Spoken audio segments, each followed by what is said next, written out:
Hello everyone, in this video I'll show you how to take selfies on Samsung Galaxy A17.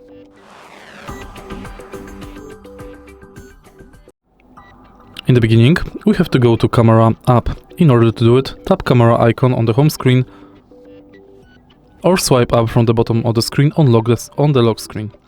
Now select front camera and now you can select one person or group selfie. As you can see on the group selfie, the camera lens is wider, so it can fit more people. Next, we can adjust face smoothness or disable this function. Next, we can adjust eyes, jawline, tone of the skin,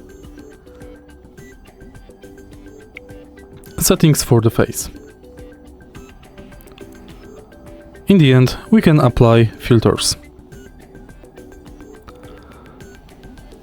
You can also make selfies in portrait mode.